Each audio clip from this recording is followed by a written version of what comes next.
गहिनीनाथ गड वारकरी संप्रदायातला एक महत्वाचा गड मानला जातो। श्री संत वामनभाऊ महाराजांनी या गडाच्या माध्यमातून हजारो लाखो लोकांचं जीवन बदललेलं आहे। आता तीच परंपरा विठ्ठल महाराज या ठिकाणी चालवतात आणि मी गडावर जात असतो। मागच्या वर्षी पारगावला नारायणी सप्ताह झाला, त्यालाही गेलो होतो। त्याच वेळी म्हसोबाची वाडी इथल्या ग्रामस्थांनी मला यावर्षीचं निमंत्रण दिलं होतं। म्हसोबाची वाडी श्री विठ्ठल महाराज यांची जन्मभूमी देखील आहे, त्यामुळे या सप्ताहाला उपस्थित राहावं ही माझी ही इच्छा होती आणि आज ती इच्छा पूर्ण झाली। पुन्हा वामन भाऊंचा आशीर्वाद मिळाला आणि प्रसादही मिळाला, मला त्याबद्दल खूप समाधान आहे। इथली भाविकता, इथला भक्तिभाव हा अतिशय सुंदर आहे। राहुरीतलं जे प्रकरण होतं तनपुरेंनी माघारी घेण्यात, राहुरीचं जे प्रकरण होतं तनपुरेंना माघारी घेण्यात असं आहे की प्राजक्त तनपुरे एक अतिशय चांगले नेते आहेत।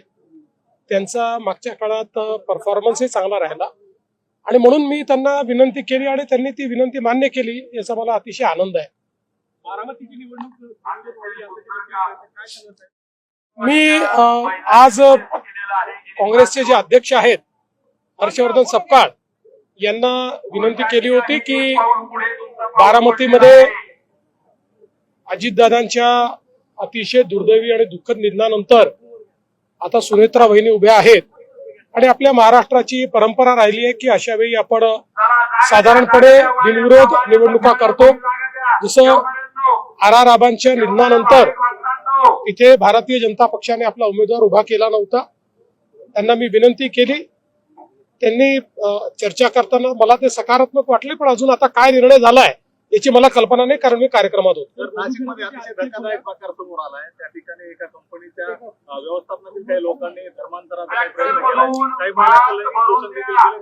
नाही, हे अतिशय गंभीर प्रकरण आहे। पोलिसांनी हे उघडकीस आणलेलं आहे आणि या अशा प्रकारच्या एका टेक्नॉलॉजी कंपनीमध्ये ज्या प्रकारे त्यांनी दबाव आणून आणि धर्मांतरण आणि लैंगिक शोषण केलं, हे फारच धक्कादायक आहे। मी पोलिसांना त्या ठिकाणी म्हणजे एक प्रकारे त्यांचं कौतुक करेन की अतिशय वेगानं कारवाई करून याचा पूर्ण पर्दाफाश हा त्यांनी केलाय। तुमचा आणि मुंडे साहेबांचा शेवटचा फोटो पाहून काय वाटलं? मला खूप माझं मन भरून आलं, कारण ज्या शेवटच्या कार्यक्रमात मुंडे साहेब आणि मी होतो त्या कार्यक्रमाचा फोटो आज मला प्रेझेंट मिळाला।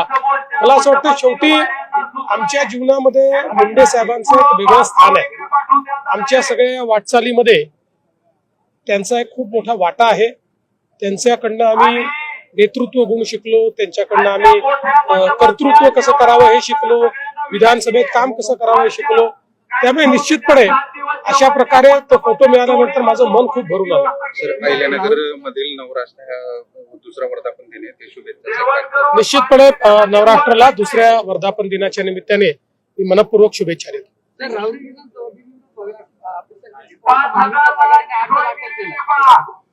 आमचा प्रयत्न होता, आमची सगळ्यांना विनंती होती। अजूनही वेळ गेलेली नाही, अजून वेळ आहे, जर होऊ शकलं तर उत्तम होईल।